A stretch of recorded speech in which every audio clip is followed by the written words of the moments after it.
We're going to call to order for the Fayette County Board of Education meeting on April 22nd. We're going to pause now for a moment of reflection, and you can think of all the things you're grateful for and all the people who helped you along the way.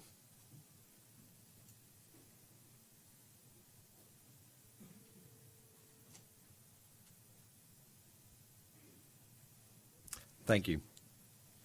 I'd now like to welcome the third graders from Crabapple Elementary School to come up and lead us in the Pledge of Allegiance.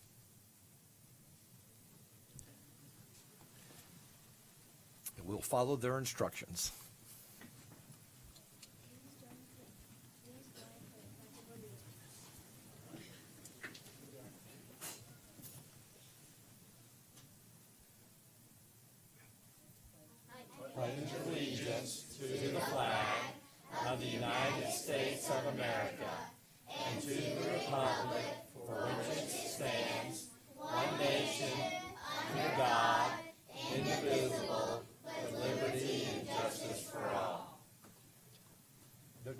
Stay there for a second so your parents can take photos. Yeah. Go back and smile. Go on back and smile. Yeah. Turn around so they can take photos. All right. All right. Thank you. Great job. Thank you.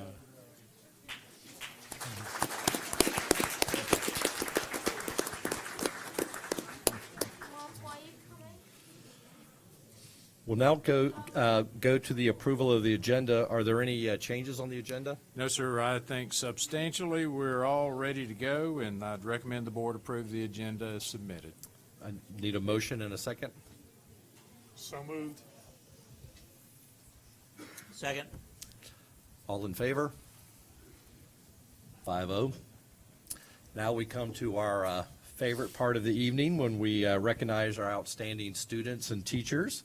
And we have a lot of recognitions tonight, and we're going to turn it over to Melinda Berry Dreisbach. But first, Brian Anderson has a proclamation to read.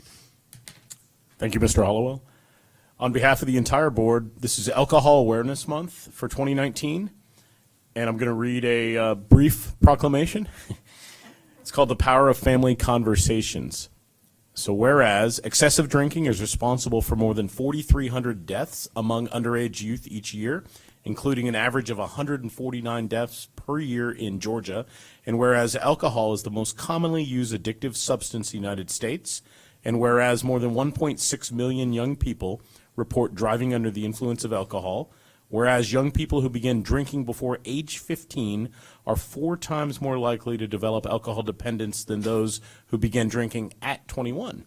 And whereas drinking by persons under the age of 21 is linked to 189,000 emergency room visits, and whereas kids who drink are more likely to be victims of violent crime, to be involved in alcohol-related traffic crashes, and to have serious school-related problems, and whereas parents' social hosting of underage drinking parties contributes to negative teen consequences and is against the law here in Fayette County. And whereas a supportive family environment is associated with lowered rates of alcohol use for adolescents, and whereas kids who have conversations with their parents and learn a lot about the dangers of alcohol and drug use are 50% less likely to use alcohol and drug than those who don't. Therefore, we, the Fayette County Board of Education, do hereby proclaim that April 2019 is Alcohol Awareness Month in Fayette County. We join Drug Free Fayette, the National Council on Alcoholism and Drug Dependence, in supporting efforts to provide early education to teenagers about alcoholism, drug abuse, and negative outcomes of underage drinking, and increasing support for individuals and families coping with alcoholism and preventing their onset. Through these efforts, together we can keep teenagers free from the negative consequences that underage drinking often brings. May it be so decreed on this 22nd day of April, 2019. Thank you. Mr. Michael Mumpert is here with Drug Free Fayette. Thank you, Michael, for all that you do for our community and helping our young people make good choices. Thank you. Thank you. Melinda, you're up. Well, as Dr. Barrow and Mr. Howell can attest, I believe this is the largest recognition ceremony we've had to date for this year. They signed over 200 certificates. Now, I'm not calling 200 names, so we're not going to be here all night, but we do have that many students and teachers achieving great things. And so our first recognition for the evening is our Fayette County High School varsity boys basketball team. So if I may have their coach and team captains come forward, please. They're coming around the back.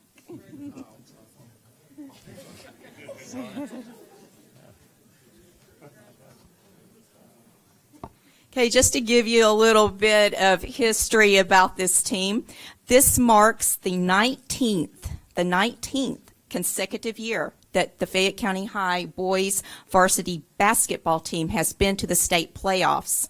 And they played their hardest schedule ever this year, working their way through a tough bracket to make it all the way to the state championship. And at the state championship, they played number 1 ranked Buford.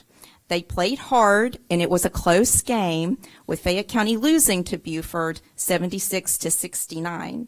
However, the team finished its season with 26 wins and 6 losses, and it is ranked as second in the state.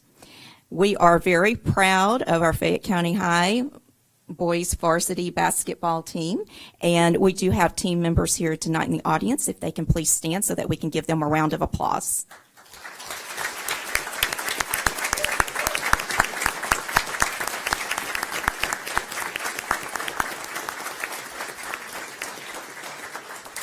I have given your coach your certificate, so every team member will be getting a certificate. But tonight, we are going to go ahead and hand the captains their certificates, and I will call their names. We have Ricky Knight Jr., Gregory Smith II, Joshua Dupree, and James Carter, and Terrell Bradley could not be here tonight.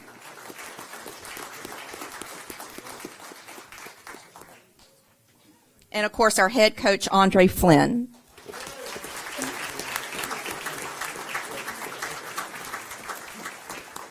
Congratulations. Mhm. You need a picture?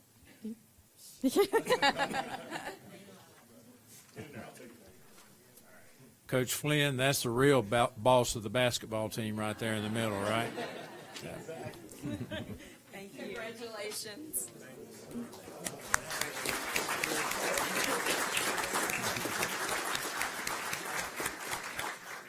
Okay, next up, also from Fayette County High School, we are going to recognize the Army Junior ROTC drill team. They are called Fabulous Fayette. They earned their way this year all the way to the Junior ROTC National Drill Championship, and they brought home a trophy. They competed against 103 other top teams from throughout the nation, and they received their trophy for finishing 5th overall in armed inspection. Now, when I say they finished 5th, they really finished in first place as far as I am concerned, because I understand that the teams that finished ahead of them were either military academies, where this is all they do, they practice drills all the time, or teams from Texas that I understand hire professional coaches to come and teach the cadets how to win championships. Well, these cadets, along with their instructor, did it on their own, staying after school from 6 to 7 o'clock at night, practicing their drills. So as far as I'm concerned, they are in first place.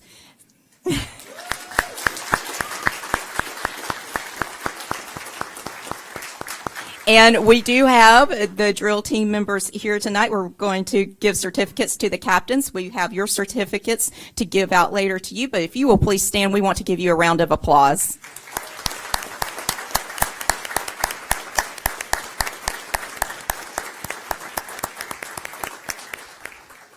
Okay, now we're going to go ahead and hand certificates to the captains of the drill team, and we're going to start with Cadet Captain Aaron Riley.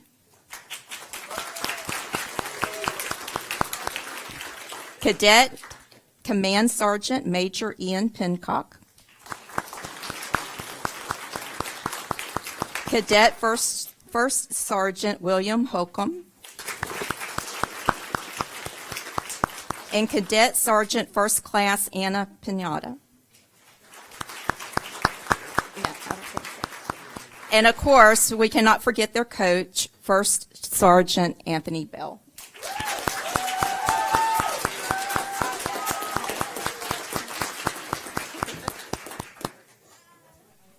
Okay, now we do have two junior ROTCs in the county, so our ROTC at Sandy Creek High School, they're also here tonight. They recently won a major awards, so if I may have them come forward, please. Okay, recently, the Air Force Junior ROTC had their formal evaluation, and they received the highest rating attainable, which is, right here, which is exceeds standards.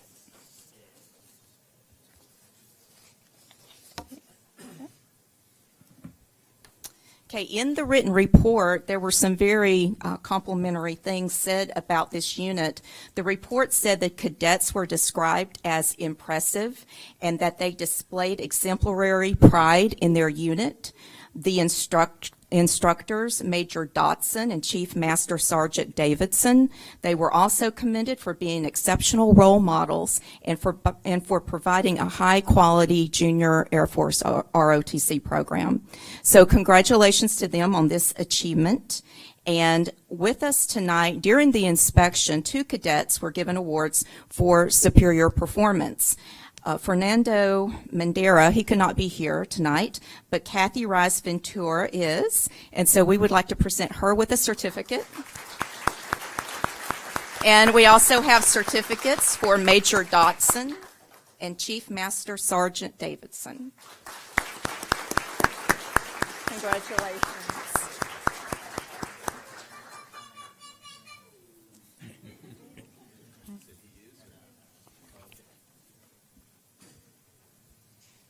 Okay, next up, if we may have our Young Georgia Authors winners come forward.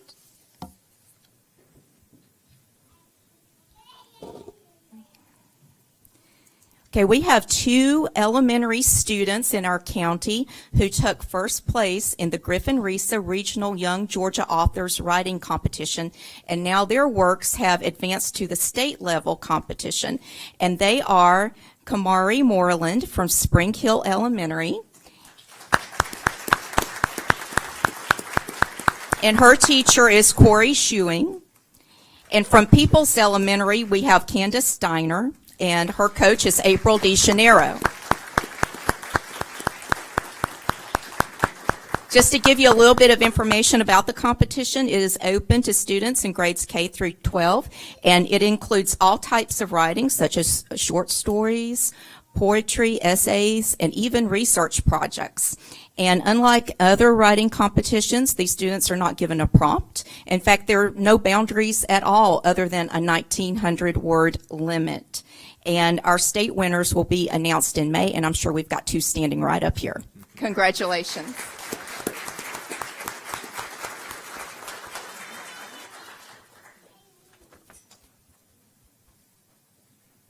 Okay, now if I may have our first place Fayette County Elementary Science Olympians come forward, please.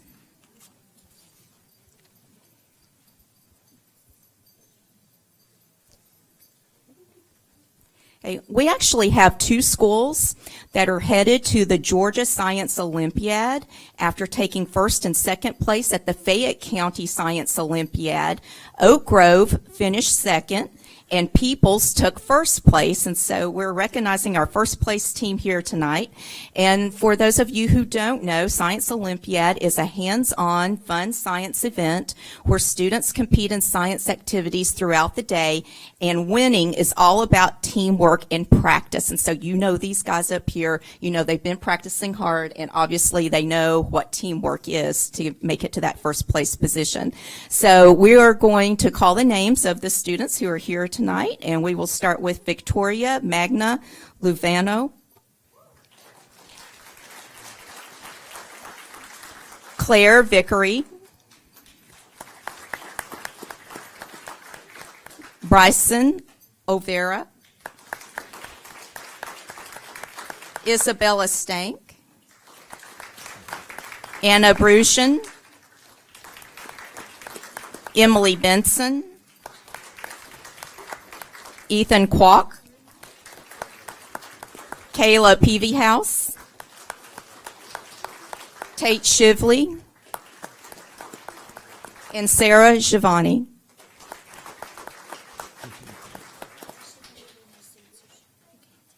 Okay, all right. And then we had a few more show up we weren't expecting. Allison Moore, Megan Holmes, and Kate Simons.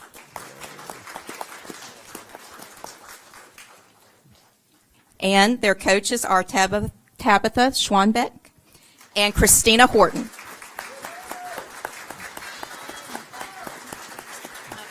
I think they want pictures.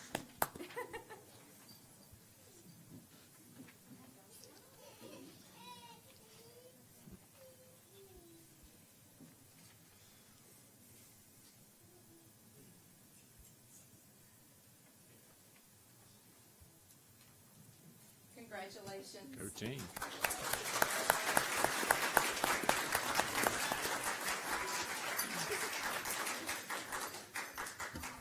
Okay, next up, if we may have our Georgia Student Technology Competition. Well, we're going to call you by school. These are Georgia Technology. It's Oak Grove. They're the only ones here tonight? In Starks Mill. Okay.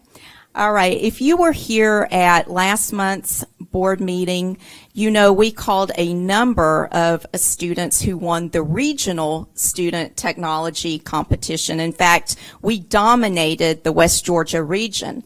Well, out of those students who went on to compete at the state level, we have 9 students from throughout Fayette County who brought home first place awards. And before we hand out those certificates, I just want to give you Fayette's impressive overall results.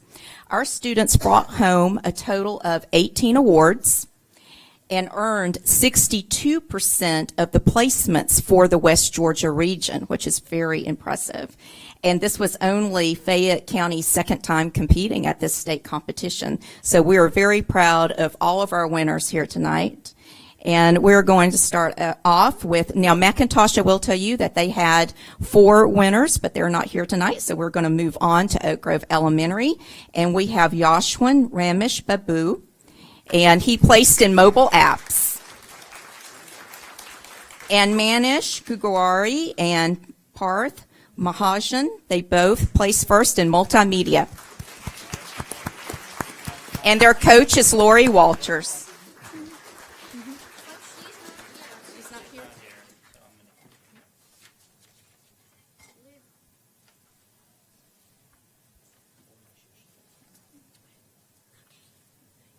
Congratulations.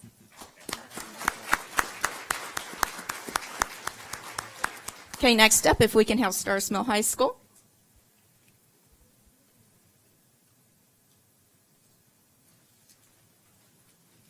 And from Starks Mill, we have Hyun Bakali and Felipe Schwantes, both video production. And their coach is Pat Coleman.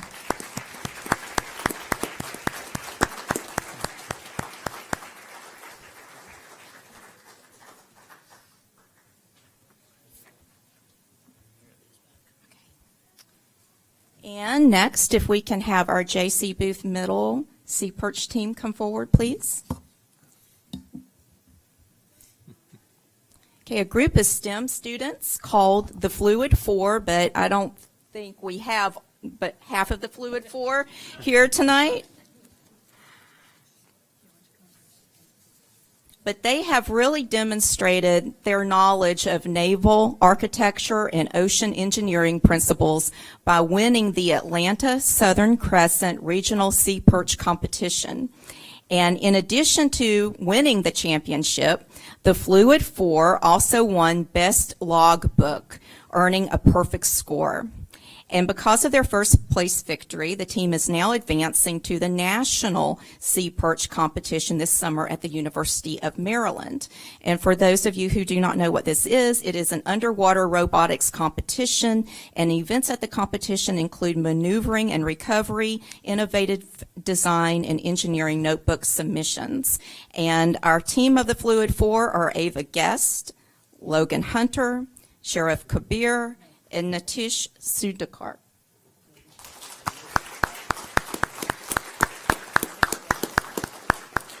And their coach is Kathleen Landman.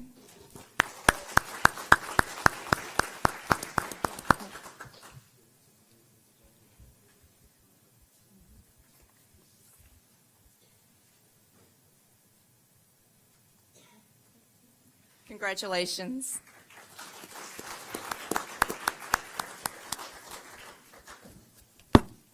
Okay, next up, if we may have our, whoops, we got my notes here. Our FCCLA state winners from Stars Mill High School. We had a good showing at the Community Leaders of America, or FCCLA, State Leadership Conference with students from both Sandy Creek and Stars Mill High earning awards. We had 6 members from Stars Mill High who earned high enough scores to advance to the national competition this summer in California. And 2 of them are the only students in Fayette County to receive a gold award. And they are Abby Weaver and Sarah Carroll, an environmental ambassador. And their coach is Hope Villa. Congratulations.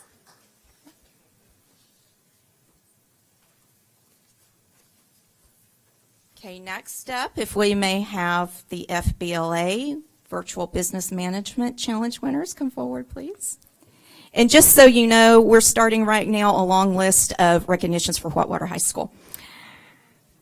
Okay. We had 2 teams at Whitewater High that placed in the top 10 of the Future Business Leaders of America Virtual Business Management Challenge.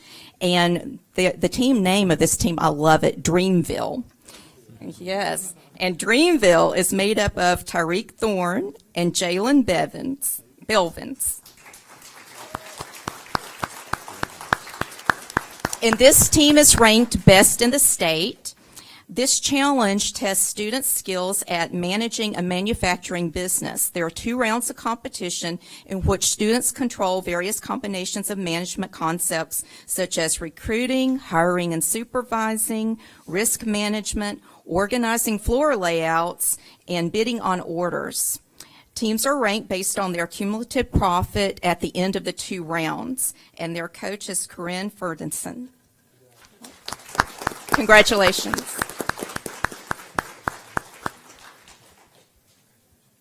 Okay, next up, if we may have the Regional Science Olympiad winners.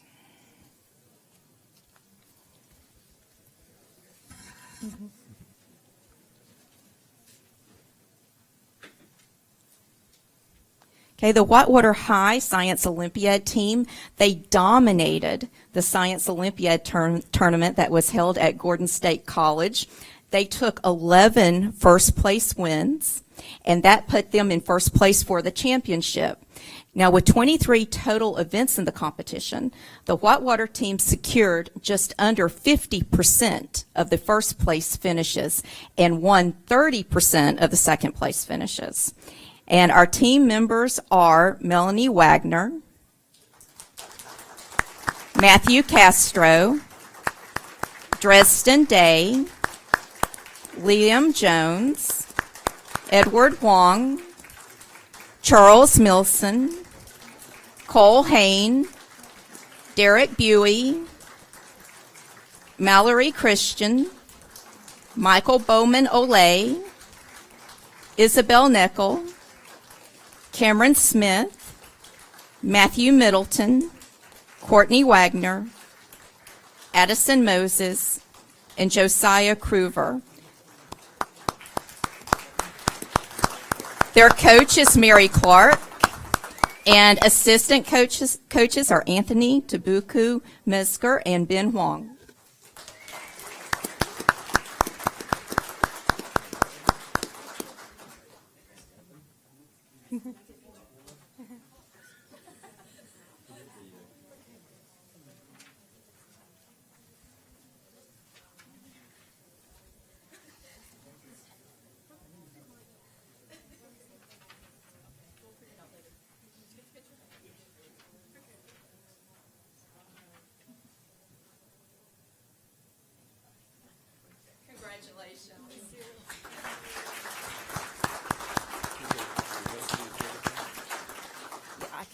We'll get them to the school.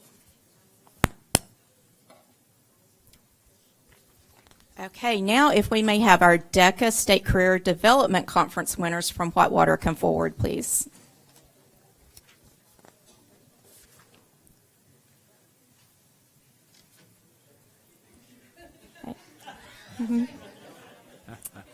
We had 17 students, again, both from Sandy Creek and Whitewater High Schools, who took top placements at the DECA State Career Development Conference and are advancing to the international competition, which is this weekend in Orlando, Florida. And of those 17, we had 4 students from Whitewater High to finish in first place. And they are Christina Whitehead and Dresden Day in Hospitality Services, Matthew Moore in Personal Finance Literacy, and Edward Wong, who could not be here tonight, in Business Finance. And their coach is Karen Stahl. And for those of you who don't know about DECA, it prepares students for careers in marketing, finance, hospitality, and management at both the high school and collegiate level. Congratulations.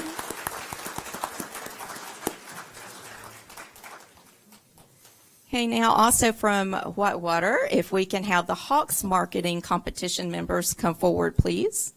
And these are also DECA students, and they have a long history of winning awards at the Atlanta Hawks marketing competition, and of course this year was no exception.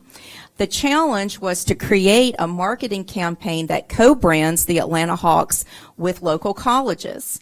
A team of 5 from Whitewater High School presented their marketing plan to top officials at the Atlanta Hawks, and they won the challenge. And they are Matthew Castro,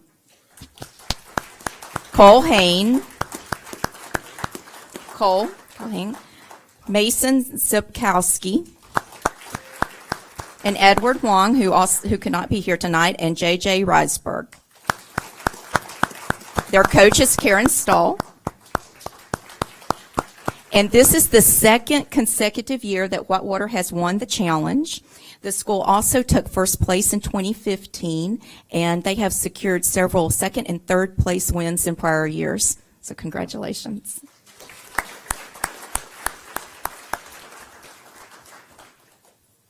Okay, next up, if we may have our Governor's Honors finalists come forward.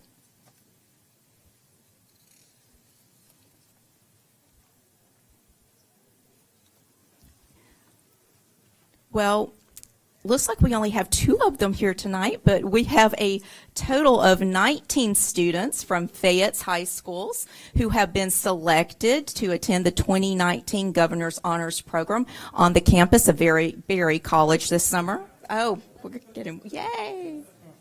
You're just a little bit late.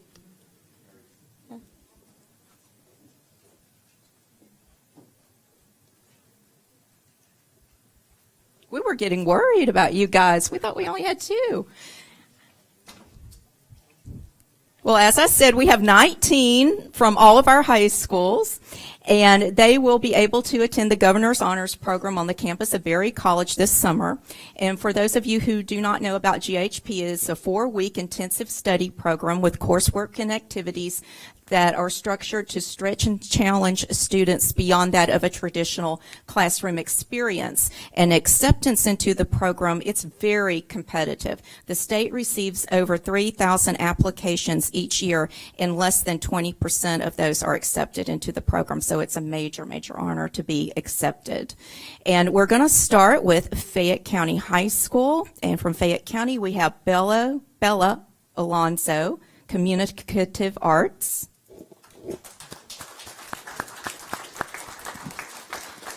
Jan Matthew Morano, Engineering. And Logan Shanks, Social Studies. Okay. Next up, we have McIntosh High. We have Shaman Park, Music. Irene Song, Dance. Rochelle Cox, World Languages. Robert Paula, Mathematics. Samuel Triplett, Engineering. And Tyler Schmidt, World Languages. From Sandy Creek High, we have Skylar Bug, Music. From Stars Mill High, we have Hayori Yukosawa, Communicative Arts. John Walraven, Science. Olivia Herman, Social Studies. Trey Orndorff, Music. And Zachary Livesey, Social Studies.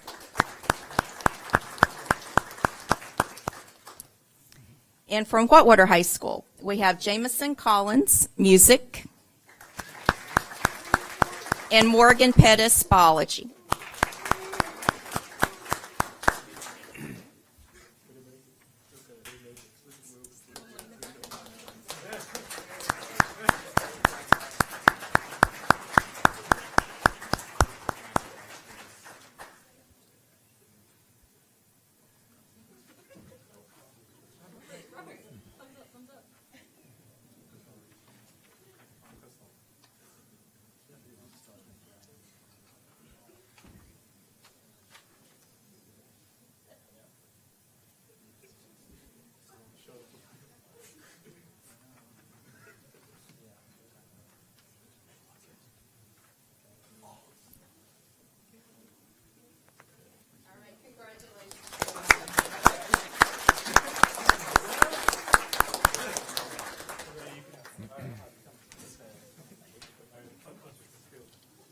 Okay, now we have wrapped up our student recognitions. We're going to move into our staff recognitions. If I may have our school counselors and advocate of the year come forward, please.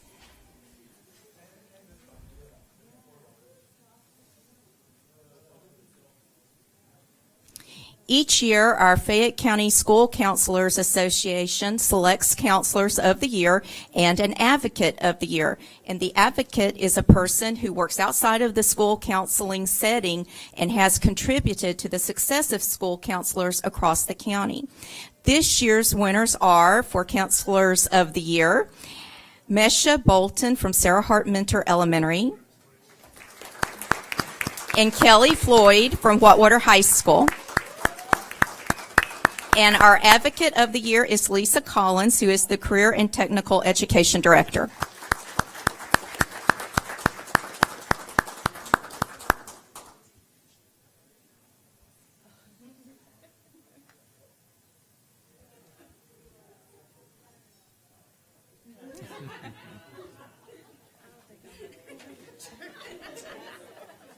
Congratulations. And Ms. Collins, if you will just stand up here, please, because you're up for the next recognition as well. And if I may have Dr. Wimbish come forward. Oh, okay, we have two administrators here in Fayette County who have been recognized by the Georgia Student Technology Association for devoting their careers to to supporting STEM education in our school system. And the association awarded Lisa Collins, who you just met, and Dr. Margot Wimbish, who is the assistant principal at Sandy Creek High School, with the Administrator of the Year award. Their leadership, support, and involvement makes it possible for our students to have meaningful experiences that will help them build bright futures after they graduate from Fayette County Public Schools. So congratulations and thank you to all that you do for our students in Fayette County.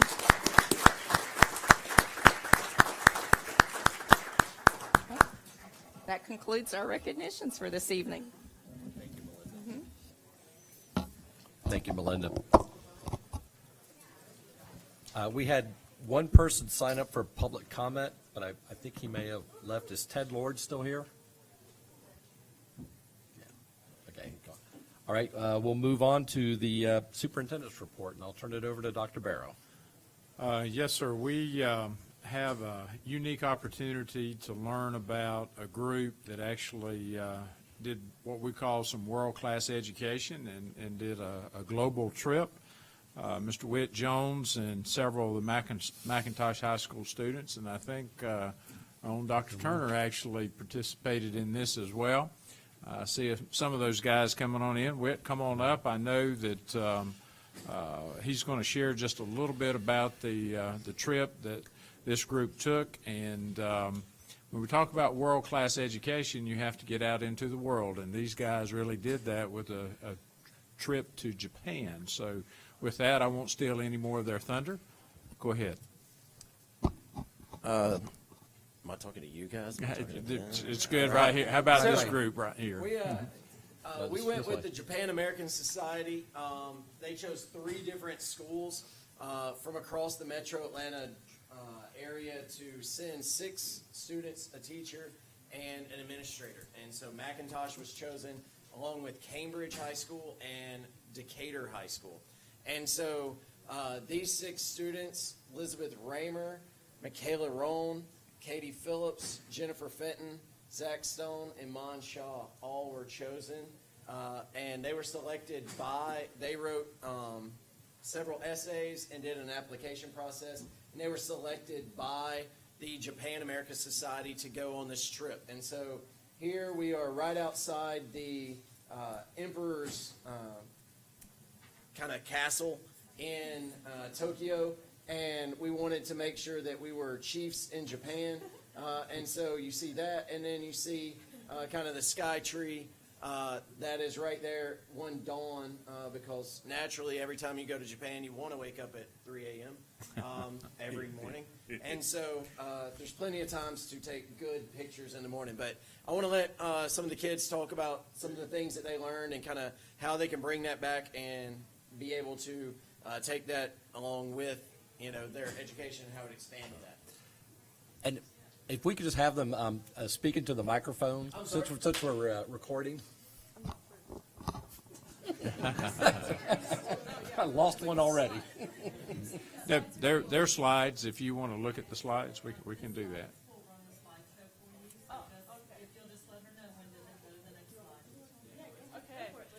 So our trip was a 10-day adventure. We went to Tokyo, Kamakura, Yokohama, Hiroshima, Miyajima, and Kyoto. We went to some museums. We went on a factory tour. We visited many shrines, and we had many cultural experiences, and it was amazing. So, so on these slides, there was, so the first picture on the left was, we went to the Sky Tree, which is in Tokyo, so that's a view of Tokyo, and it was really cool. And then in the middle, that is a shrine. I don't know which one. Yeah, it was in Miyajima. It was really beautiful. And then the last picture is a picture of us at I was in Hiroshima, but it was a bell you rang, and then you put your hands on it. For peace. It was a symbol of peace. So, okay. Next slide. Next. So while we were in Japan, we had an amazing opportunity to learn all about the history of Japan through the various sites that we visited. One of the most impressive was the Kamakura shrines, which were from the shogunate period. And here they created some massive temples that were really beautiful and really just like a great display of power from the period that lasts today and kind of give you an insight into the history from that time period. We also visited the Meiji Temple, which is really important. It was in Tokyo, and it kind of takes it back to the time of the Meiji Restoration when there's more power in Japan shifted back to the emperor from the shogunates. And there's this huge, beautiful temple and like this kind of forest right in the middle of the city. So that was really cool and let you learn about that time period. We were also able to visit Hiroshima, which really was an amazing insight and super impactful, and to learn about the significance of World War II from non-American viewpoint, and like how the effects of the atomic bomb really took on the Japanese people and culture and country. And then we were also able to visit the Imperial Palace, which had definitely a changing role throughout the history of Japan with the emperor and his rise or loss of power. And so, yeah, I thought all of those experiences really give you an interesting insight into the history and how the history through the various years changed the culture, and the culture kind of shaped who the people are and continue to be today. So, personally, I'm really into science and technology, so these are the experiences that really connected with me as we went to Japan. So the first thing is the Resupia Panasonic Science Center, and there are science museums all over Japan, but this is the one we went to, sponsored by Panasonic, and what it really shows is a sort of hands-on physical demonstration of science and how that science can relate to kids while they're still in elementary school, get them interested in science, technology, and mathematics, right? So you'll have physical demonstrations to show you how like volumes are calculated, series of numbers like Fibonacci or functions, like stuff like that, but they're all hands-on. And so kids might feel like they're playing a game, but really they're like learning about like, say clouds. Like in that picture,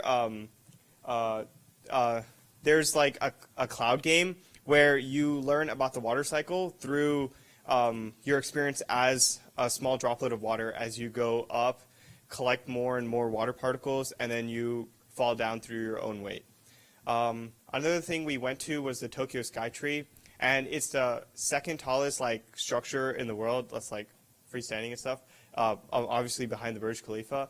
And really, it serves as a telecommunication center, but really more than that, it serves as like a symbol to the world about like Japan's power, Tokyo's power as to shape the world around them, to build like a center of technology in the middle of like an island that you might not otherwise like see. And Shinkansen. Now, Shinkansen and Tokyo Metro, they're sort of related because that's the bullet train and the train system that really connects the country together. And really the whole center of the country is always like around Tokyo, and huge metro population, over 34 million people centered around in like a huge urban swath. You really need to connect them together to make an efficient urban like landscape. The Tokyo Metro really connects all the urban parts of Tokyo really efficiently, and it's always on time. Like you're more likely to be late just by walking there rather than the train is by any cause. And the Shinkansen is like widely revered as one of the best bullet train systems in the world. Incredibly fast, incredibly efficient, and really comfortable as well. Like if you're traveling anywhere in Japan, you really have to experience the Shinkansen versus like flying or driving. Like that's really the way to go.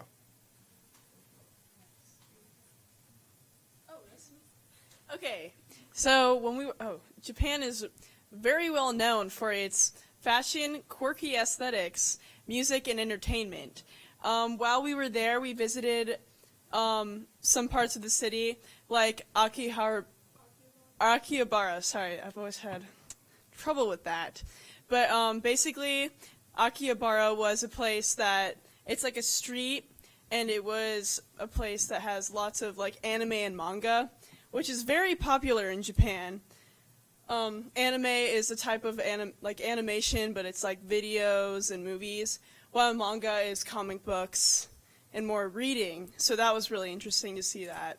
And then also part of the pop culture is J-pop bands like BTS, AKB48, and Baby Metal, which are really interesting and not like anything else that you can find in America. And they are getting very popular, like all around the world. So, and then some fashion brands that are really well known, like Uniqlo and A Bathing Ape. But yeah, and then there's just some pictures. The one on the bottom left is me holding a picture with a J-pop boy band man. So, there you go.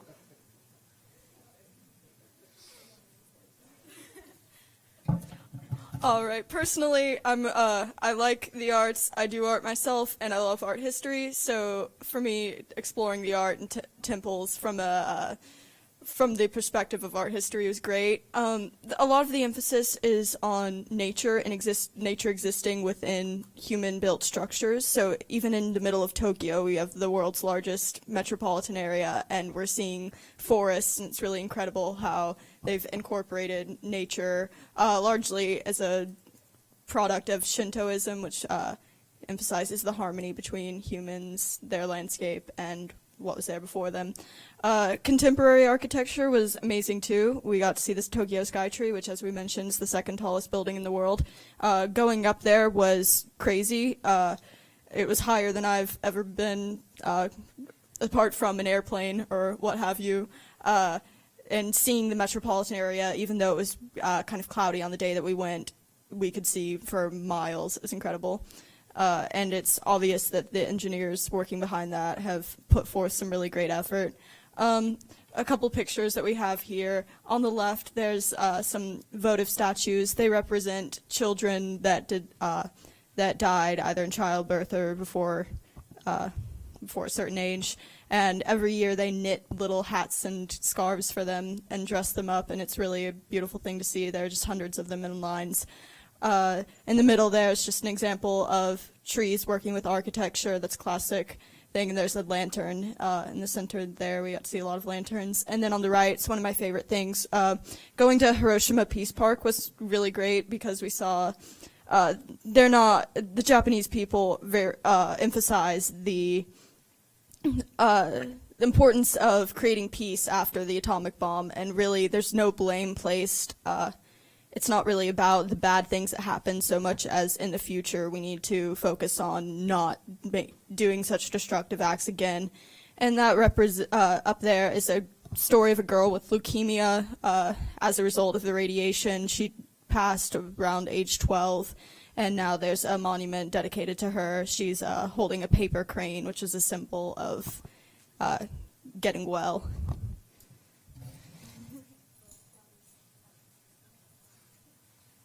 So religion is a very big part of the daily life in Japan, and we personally experienced that. We went to a lot of shrines while we were there, and then we also saw the synthesis that they experienced there between their cultural life and how that interacts heavily with their religious experience. So Japan features two main religions, which are Shintoism, which is an older native religion, and Buddhism, which was imported from the mainland around the 6th century. And they exist really cohesively with one another. When you're going to the shrines, it's less about which is Shinto and which is Buddhist, and more about the synthesis between those two cultures, or the religions that they are, and how they interact with people. And they focus on religion mainly for major life events like birthdays or funerals rather than a part of daily life. So they're more focused on like getting ready for festivals and like large events throughout the year rather than like a weekly basis like you might experience here in the United States. So Shintoism really focuses more on like the natural aspect of the world, and they feature the architectural things like the torii gates, which are like the big red gates, and they have large bells. And Buddhism is more of a funerary religion in Japan, and that's where you're going to see like the Buddha statues and the spiritual offerings for past ancestors. And if you click to the next slide, these are some pictures from a bunch of the different shrines that we went to. On the top left, you see one that's that's a tunnel that's just all of those torii gates that you get to walk through, featuring Zach and Liz. And then next to that one is the larger of the torii gates that we went to out on Miyajima, and that one's actually in the water. So when there's high tide, it's completely, you can't get out to it, but when the tide lowers, you can walk out and go through the gate. And then you see there's little plaques that you can write on and leave like wishes and things at some of the shrines. And then that's a picture of us with the big bronze Buddha that they have, and then there's more of the smaller Buddha statues and the hats that are offerings for past children, like Jennifer was talking about.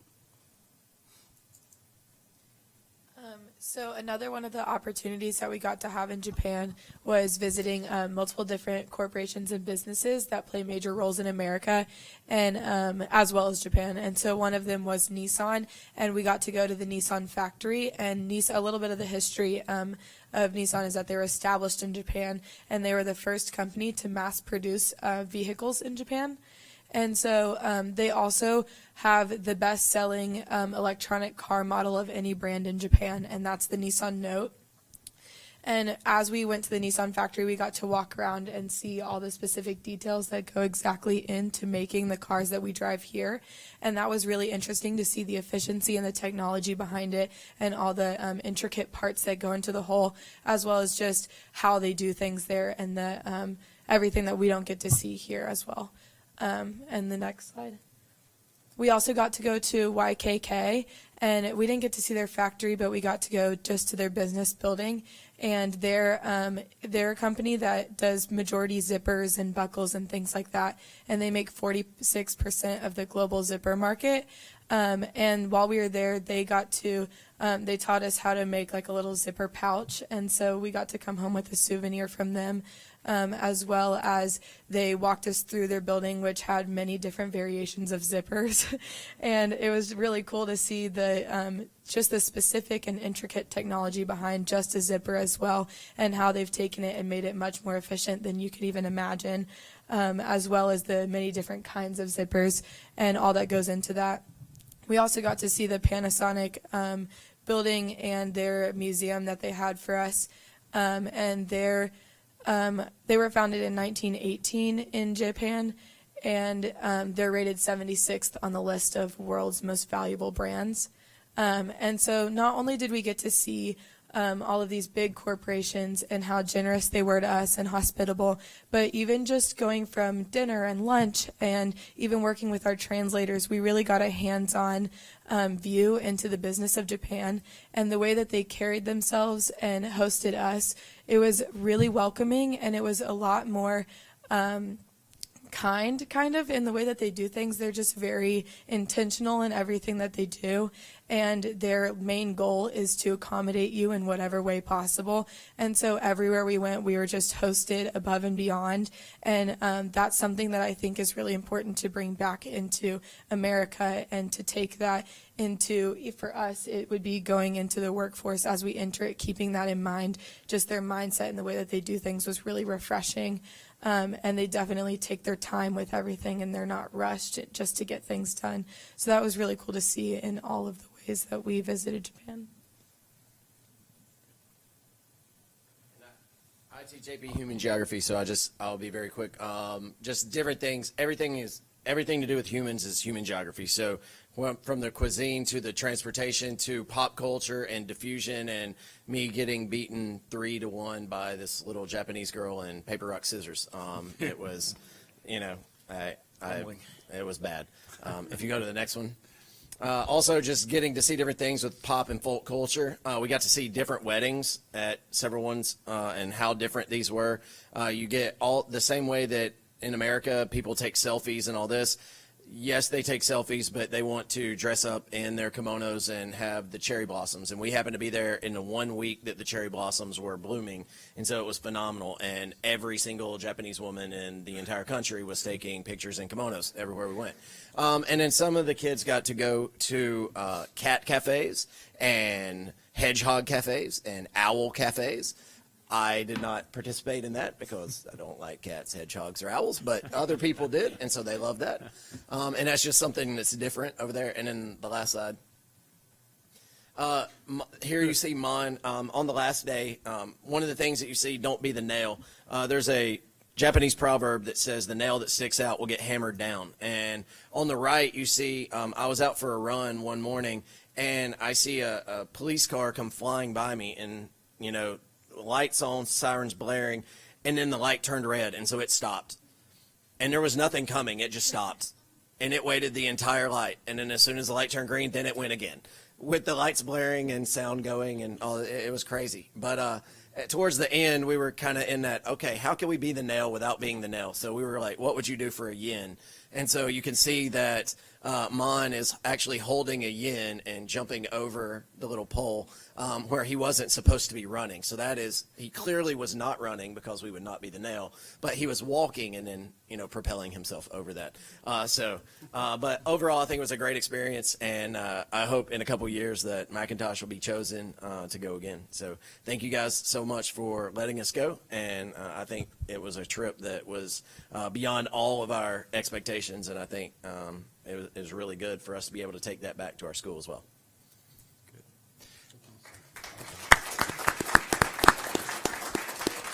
Mr. Jones, before you go, board members, do you have any questions of our young people? Or How was it, Coach Jones, how was the jet lag for everybody when you guys were over there?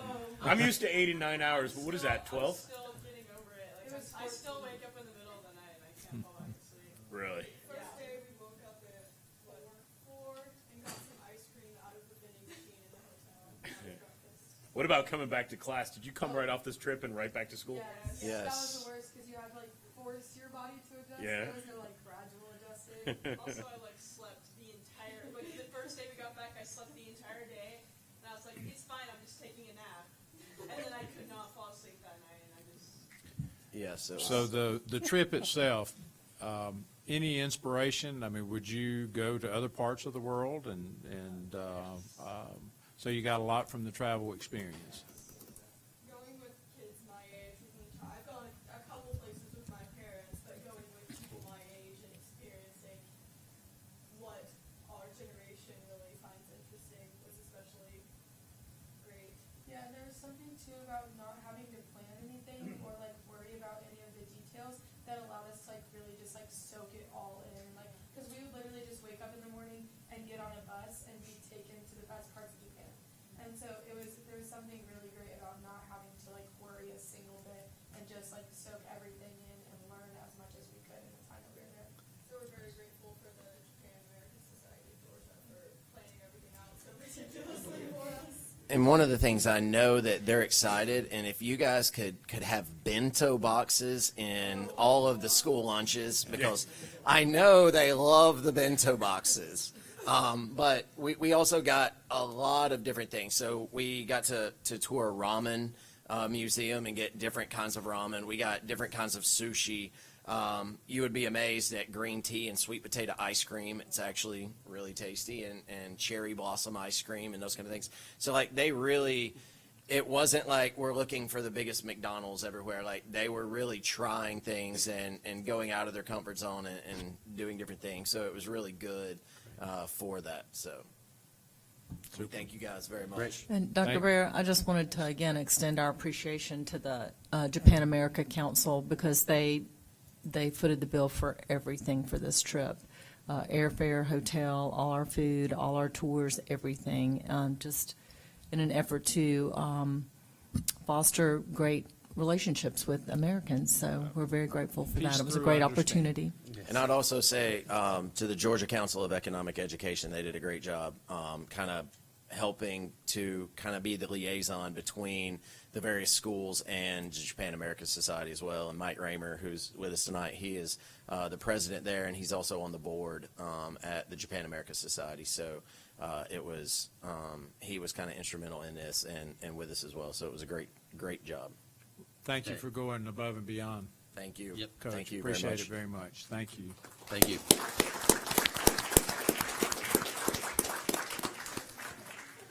Mr. Hollowell, the mathematics textbook adoption is there just as a piece of information, again, so that our community will be aware. We have textbooks and materials. They're out for public review. They'll continue to be on review until our next board meeting. I think that's May 6th. We have our work session then. If everything is positive with regard to the feedback that we get, we'll be asking the board to move forward with that adoption. But if anybody in the audience or any community member that's listening to our podcast, certainly if you have feedback, I know our math coordinator, Ms. Deb Troutman, or Dr. Turner would be happy to listen to your feedback, and we'll put that all into our consideration before moving forward. Any questions or comments from the board about the textbook adoption? If not, we'll move on to item C, and Mr. Gray is going to come forward and share a good bit of information. I've had a chance to hear Ted Beck. He's the Chief Financial Officer for the State Department of Education. We got a budget update. Heard some positive information from him. They're getting a lot of that information out to the districts, and Mr. Gray's got some of that. So he's going to kind of give us an update of where we are in preparation for our FY20 budget. Tom? Thank you, Dr. Barrow. Page 1 is our revenue summary, and you can see at the top it has a state revenue we're estimating to be $111 million for QBE, and that does include the increase of $3,000 for the teachers' salary on the salary schedule. We don't have all the details on how they calculate this yet. They've just given us at a summary level of what the amounts will be. Then below that you have the local revenues, which the only thing I think we've changed there is we're estimating right now about a 6% increase in the net digest. Our exemptions tend to be a little bit higher sometimes, and those aren't always finalized yet. On page 2, I'm sorry, so for total, that's about $227 million in revenues expected at this point. On page 2, we have the breakdown of the expenditures and some of the changes we're anticipating. Our base personnel costs is about $190 million. You can see the additions we've talked about before, the step increases, the TRS change, the certified increase in state salary schedule, and the 2% COLA for classified employees. We'd already had on the allotment sheets some adjustments there for additional FTEs and certified and classified employees. Also includes the ECS League teacher change. Below that, we've added since the last time some of the program additions that we're working through with staff at this point. And as a matter of fact, even some of these have actually changed since today, or we have to augment, but this is a pretty good summary. So we're looking at those additions you can see on there. One thing to note, I already know that we've got an AP chemistry teacher at Stars Mill. That's actually going to be a half-time addition, not a full-time addition. And then for the some of the positions, we have to go back and review, whether it should be, how it should be reclassed. But at this point, we're looking at about $12.4 million in addition in personnel in total, but that does include the aforementioned items of the salary increases above. So those are the additions right now that we've been reviewing for positions. On page 3, that's just breaking into the operating summary. We're adding a little bit for school level accounting, which we talked about already. Departmental increases would include fuel increase. We are seeing fuel increase pricing going up, so we're actually going to be a lot higher than we have been in the last few years. That's one area that's kind of increased, and we have to include some funding in the general fund for math book adoption that's not actual textbook related. It's actual subscription related, so we'll have some additions there. And then we're having some additional pre-K classes, so we'll have to cover some of that operating expense, an additional JROTC class, and some operating expenses in S&P that would be an increase as well. So right now, total expenditures, $226.6 million, so it's almost break even at this point, and we're going to keep reviewing the digest numbers to get an updated revenue number and to continue to go through the position addition requests that we've had from staff. We've had probably 40 or 50 different things that we're reviewing right now, and we've gone through most of those and just trying to make those adjustments and see where we can add and what should be a priority. So I don't know if there's any questions or comments. Okay. All right, thank you. Okay. Tom, don't go far. Next on the agenda, that concludes our superintendent's report, but we'll, personnel, you've had a chance to review the re-elections, the retirements, resignations, reclassifications, and the new elections for the new school year. All of our principals and directors have gone through the process of interviewing and background checks, those kinds of things. So we're ready to recommend those positions to the board. Okay. Need a motion? So moved. Second. Any discussion? All in favor? Barry, were you? Okay, 5-0.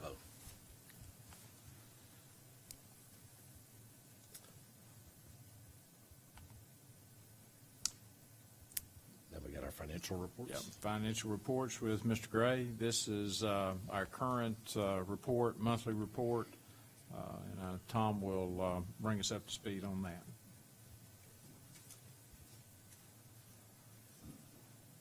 Okay, our standard financial reports, cash on hand of about $80 million, 80.1 almost, almost $81 million. Operating cash is $57 million. On the next page, you see a breakdown of the operating cash, which $46.4 million is in the general fund.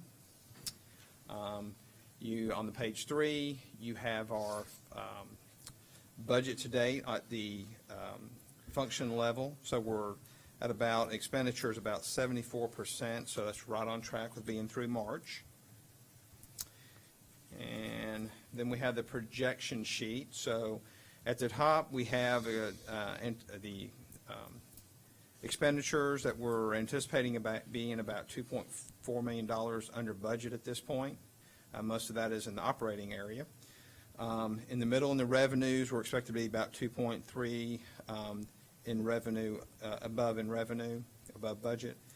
That's mostly coming from our property tax and title ad valorem tax area. And we have been doing good in interest this year, by the way, having more cash, and the interest rates have been a little bit better. So we're projecting at the end of the year having a operating reserve of about $8.4 million. Okay, and then this, I know you probably looked at the 3 SPLOST reports, and not a lot has changed on them as we're trying to finish some projects, but I did change the format a little bit to consolidate, make it on letter size, and consolidate some of the expenditure historical information. But if you'll go to the 3rd page for SPLOST, one more. One thing we did add on that is that in SPLOST 3, we added a breakdown of the bond proceeds and where we stand with those. And so the total bond proceeds were $28.8 million. We've, from construction drawdown, brought down about 22.6. And so we have, after the debt service payments, which of the interest, we have about $5 million left in bond proceeds. So that's the funding we're using for projects right now in SPLOST 3. SPLOST 3 collections would have started this month at the first of the month, and so we'll start actually receiving those funds in May. Any comments or questions on any of that? We still have a lot of work to do with Fayette High with summer renovations. That'll be some of that bond money there. So I think we've mapped it out pretty well to stay within our budget allocation, and certainly that's why we track it so hard. I appreciate Tom's concise report. Any questions for Mr. Gray? Thank you. Thank you. Okay, we have a consent agenda next on the our items are travel and meeting minutes. We'd recommend the board approve the consent agenda. Second? Second. Any discussion? Should be, but all in favor? 5-0. All right, we got the action items. Okay, we discussed this, first item with bus purchases at our work session. Basically, what the staff is recommending to us is purchasing 10 72-passenger buses and 5 of our 54-passenger bus. Those are what we typically outfit with the special ed lifts. We are downsizing our fleet some. We'd like to surplus 20. We're actually purchasing 15. The overall cost, and this is an eSPLOST expenditure, but it's $1,394,540. we would recommend the board approve. Need a motion? So moved. Second. Any discussion? All right, call for a vote. 5-0. Item B is an opportunity for us to pilot a program. We've been having some conversations about this. This actually would be a part of our school safety and security, but we've been working with a company called InterQuest Detection. They would visit some of our schools based on what we're looking at doing at our middle and high schools. There's no prohibition for them to visit elementary schools, but the focus would be on middle and high. I know that this is something that's new to the district. What we'd like to do is just have a trial period for the first semester. We're looking at roughly $840 per visit, and each visit, of course, is divided up in a day's time, and they would be looking at a certain amount of time at middle schools and a certain amount of time at the high schools. We are going to watch this very carefully. If it proves to be beneficial, we'd want to come back for a longer-term agreement, but we want to try this trial visit at least for first semester next year, and we would recommend the board approve. Okay. Need a motion? So moved. Second. Second. Any discussion? Yeah, I understand the sort of the reasoning behind this, and Sure. but I think that whenever we talk about or make these incremental changes for the need of safety or security, I think there's sort of two things that we have to keep in mind. And the first is we talk about relationships a lot. We have PBAS, we say they don't care what you learn until they learn what you care. And I'm not sure that this helps us build relationships with students who already feel like they're in, a lot of times, to them is an oppressive situation or in a system, that sort of. And I guess the second thing is just a little bit more philosophical. I feel like we are good at eroding our sort of individual privacy rights. We talk about the Constitution and what this country was founded on. We talk a lot about the Second Amendment, but we've kind of given up on the Fourth. And I think when we normalize more and more sort of incursions into our personal liberty, especially as technology and things become greater and greater, I think we lose something, and I think our kids lose something, and it becomes a normal part of their lives. So for those reasons, I'm concerned about doing this.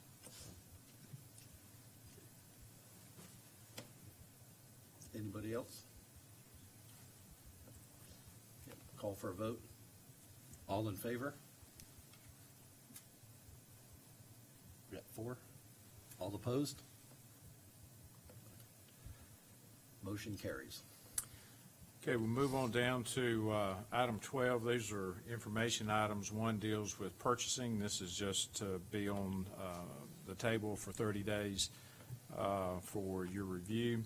It's not a brand-new policy. It's just updating some of our purchasing practice.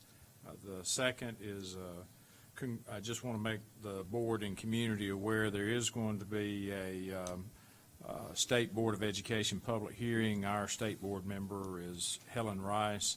It'll be at the Griffin Regional College and Career Academy on May 14th from 7 to 8. And all of our folks are invited to attend if you are interested in finding out what's happening at the state board. Mr. Hollowell, that concludes all of our board agenda items. We do have executive session that we need to revert or go into to discuss personnel and also some property discussions. Those are the two things that we need to talk about. Need a motion to go into executive session to discuss personnel and property. So moved. Second. All in favor?